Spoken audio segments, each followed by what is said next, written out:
2020, the year of the global pandemic COVID-19, killed the travel and hospitality business. But things then started bouncing back. People started working from homes and mountains. You started seeing domestic air traffic bounce back, with the Civil Aviation Minister Hardeep Singh Puri telling ET Now exclusively that pre-COVID levels would be achieved in the days to come. But then we discovered a new mutant of the coronavirus in London. And once again, countries have started locking their borders, at least for now, with the United Kingdom. States in India have started announcing night curfews in the run-up to Christmas and New Year's. I'm going to be discussing the future of the travel and hospitality business with India's youngest self-made billionaire, Ritesh Agarwal, the founder of OYO. Ritesh, it's always a pleasure talking to you. Thanks so much for joining us here. 2020 has been such a bad year for all of you in the travel and hospitality business. Just when things started looking up again, you have a new mutant of the coronavirus. Can I first begin by asking you, how far is OYO, for example, from the pre-COVID levels of business that it was transacting? And this new mutant, with borders once again shutting down, what has it meant? Thank you again for having me here, Nayantara, and you're absolutely right. The last time I came to speak here, it was the middle of the pandemic, and we had just about started seeing a strong trend in recovery. Of course, the last few months have been better than then, but clearly there is a lot of new things happening regularly, like the UK ban and others. I think specifically in terms of business, we feel that even in December, we will get to deliver 85% plus of our pre-COVID gross margin dollars globally. But India specifically, we anticipate our occupancies to be at around 45% of the pre-COVID levels.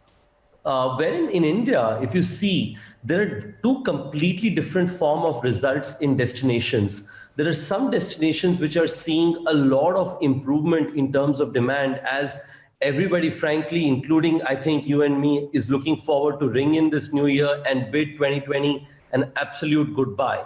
So given that we are seeing across cities, especially some of the peak road trip driven leisure cities, 20 to 25% jump in business just between December 1st week to last. And it is primarily domestic travel. There is very limited inbound international travel, which is why I think while we're keeping a very close eye on what's happening in the UK situation, it feels, of course, very sorry about what's happening out there. But specifically to our India business, there's not been much impact given our exposure to domestic tourism.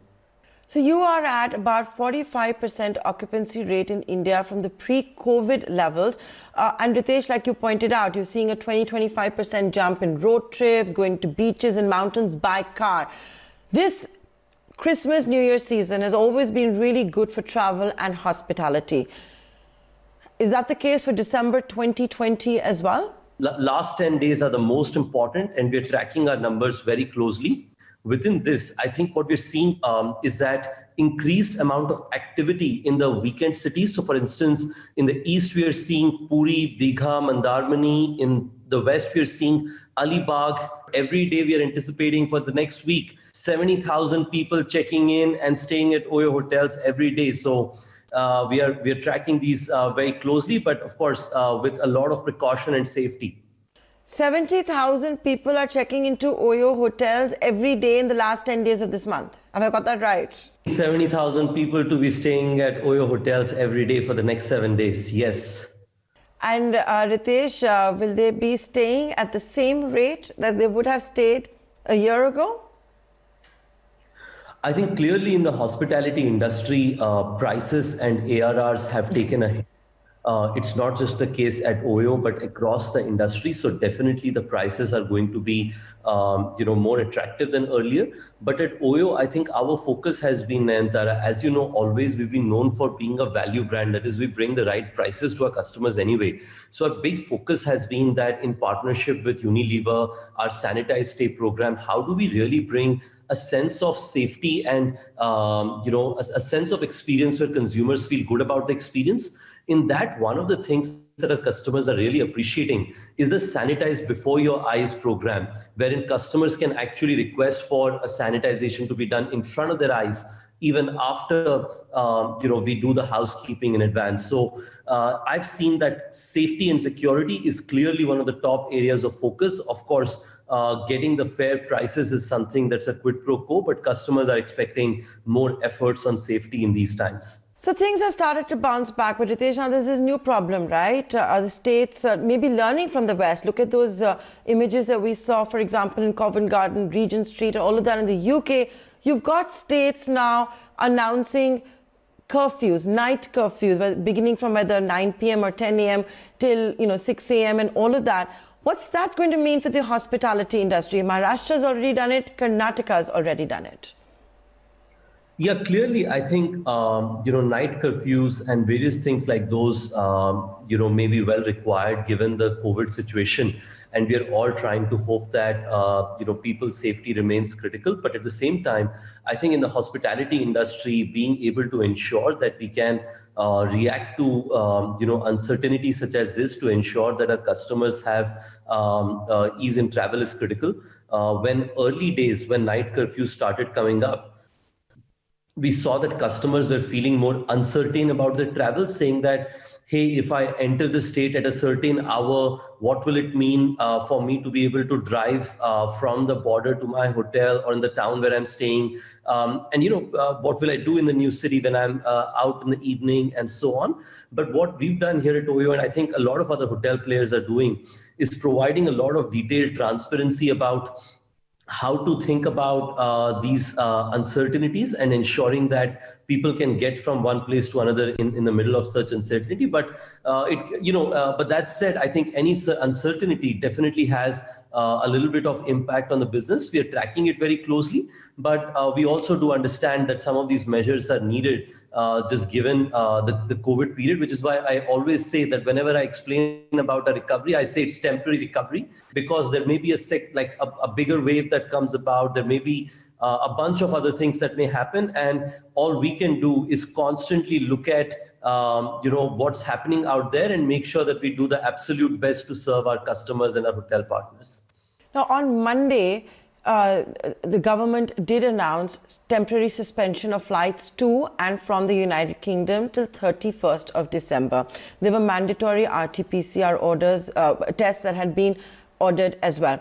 Ritesh, give us an idea. You have so many hotels and properties near airports. Was there a chaos? Because we in the press have heard about it. Now there is all this talk once again about institutional quarantine. What's going on? Give us a ground check reality. So I think, like I mentioned to you, I think while from an overall Indian national business, we have not seen substantial impact with this due to our domestic tourism. But you're right, in the context of tracking the airport hotels will give in specific context there.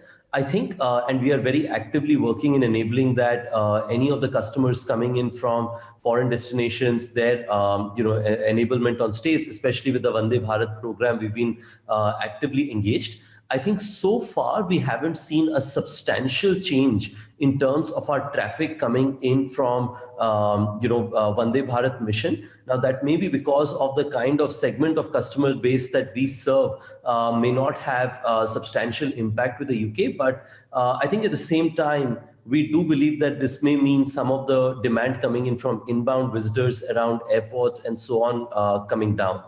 Our belief is that this definitely brings some uncertainty in terms of inbound traffic, but that said, Indian tourism business, I think, will not get substantially affected, either OYO or anybody else, because we're all relying on domestic tourism for now. But the fact that, when you have borders once again being sealed, you've had Saudi Arabia once again not allowing international flights. Oman has made a similar announcement as well. And we do have a lot of Indians working in the Middle East, right? Are you saying that change has also not happened? Because, for example, down south, a lot of people come back home this Christmas, New Year time. Yeah, I think on an annual basis, there is definitely some part of the recovery from inbound tourism that we could have seen as improved. But at the same time, what we're seeing, Nayantara, is a very unique trend that is like in India, a lot of us are discovering our own country for the first time, right? Like a lot of people who in this period travel outside of India for holidays are all traveling in road trips, which is 100, 200, 300 miles away from their house. I think we are seeing similar kind of results in other parts. For instance, in Saudi Arabia, in the Middle East, we are seeing that there is substantial amount of consumers traveling within the country.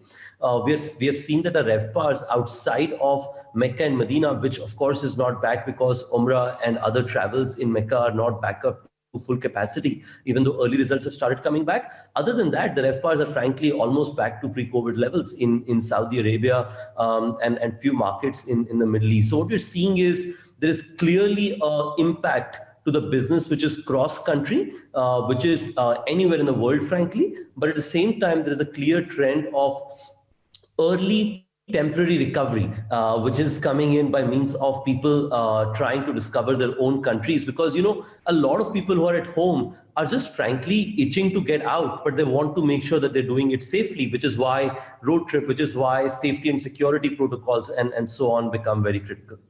Okay, so you've not seen much change on the inbound traffic. You gave me an idea of the new hotspots that have come up during the pandemic. Everyone wants to go by car or just be safe, all of that. But Ritesh, you also were candid enough to say that obviously room rates are not what they used to be exactly a year ago in 2019. How much lower? And in the holiday season, this peak season, is it better than what it was, let's say, during the Diwali time? So I think while the industry rates will be much different in comparison to OYOs maybe, but at OYO we have seen approximately a 10 to 15% lower in some cities. But so it's not much lower, and this is definitely improving and this I gave you as an average rather than right now. I think we're definitely seeing that improvement from the Diwali season earlier, wherein people have started coming out, the weather's gotten better, the news of the snowfall in Himachal and few of the other states have of course been very positive. We've seen a lot of consumers heading out in that direction because of both being a road trip as well as being able to enjoy the beautiful weather out there.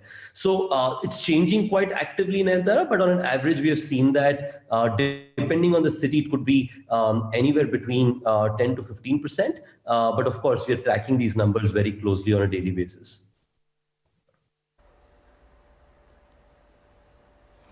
I want to now pick your brains and figure out, Ritesh Agarwal, where do you see the travel and hospitality sector headed in 2021? We are entering the new year with a lot of hope and optimism around vaccines. It's already started, the process in US, UK, Canada, Singapore, all of that is going on at the moment. In India, the expectation is it's going to happen sooner than later, in early part of 2021. What will the start of the vaccine program mean for travel and hospitality in India? I think, Nayantara, to begin with, of course, all fingers crossed that we are able to have a much better 2021, much more optimistic 2021 as human beings, as well as a hotel industry in the year to come.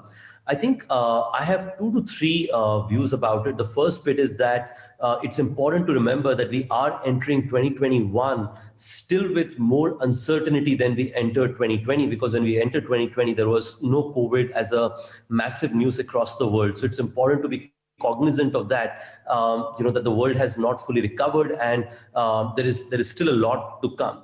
I think vaccine will be very critical, but along with the vaccine, just people being safe, people being mindful about the basics. It's all in the basics of social distancing, PPE, and so on, and making sure that we all appreciate and respect that, which we are seeing, frankly, in our hotels very seriously. In our hotels, we see people being very focused on their own safety protocols whenever they're in the lobby areas. People ensure that they're maintaining social distancing at all times. I'm hoping that that remains. But most importantly, about travel as a whole, I believe fundamentally, travel at some point will come back. Whether it is 2021 and whether it is 2020, it's a question to be asked, and we are all looking to respond to it. But something that my industry colleagues also echo is that travel will not be the absolute same as it was pre-COVID. People, instead of traveling to large urban destinations, will probably choose to travel to the Alibags of the world. People will try and ensure that their travel has small hotels and holiday homes as a critical part of usage. Like we've seen in Europe, in Denmark, for instance, last time we were talking, our occupancies held up in the peak summers at 99% when hotels were struggling to get occupancy, because we saw that consumers trust these experiences more. So destinations being more smaller, lesser population hubs, and properties being more small than that of the larger, I think are going to be examples of the trends that will change. But frankly, it's changing so quickly that we will know more as times come about. I do believe that it will not be the exact same as it was earlier, but I do think that at some point of time, travel industry will come back. But the only thing is it will be different from what it was earlier. But Ritesh, as the travel industry bounces back, one is reading so much about this in the global press. We've not started discussing that so much in India, but would you imagine that this is the way that things are going to go?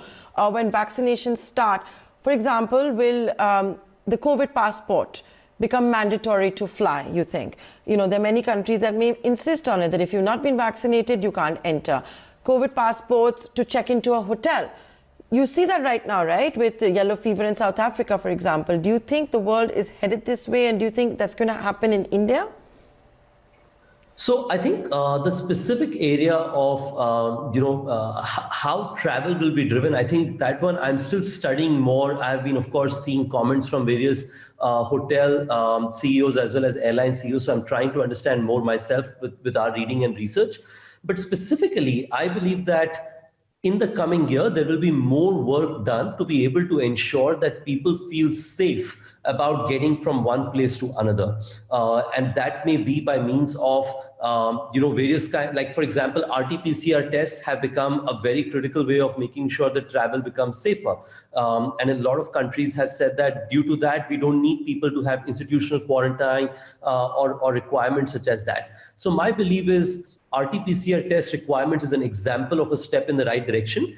Anything else that does two things. One, reduces the friction, and second, makes people around themselves feel confident that in the community or in the cohort of people I'm traveling with, I feel safer, that there is some kind of work that has happened in order to ensure that I can feel safe being here, even though I have all the PPE equipment, etc., that I'm using. So even though I don't have the specifics, I do believe that there will be a lot of use of technology and improvement in terms of systems in order to ensure that travel is both safe and frictionless in the year to come. And I have been tracking a lot of work that WTTC, which is a very critical body on travel, the World Economic Forum, have been doing in order to make sure that travel can just become more safer. So I do see that a lot of things will come about in the coming year to make travel safer and more convenient. But what those will be specifically, we are going to figure in the times to come.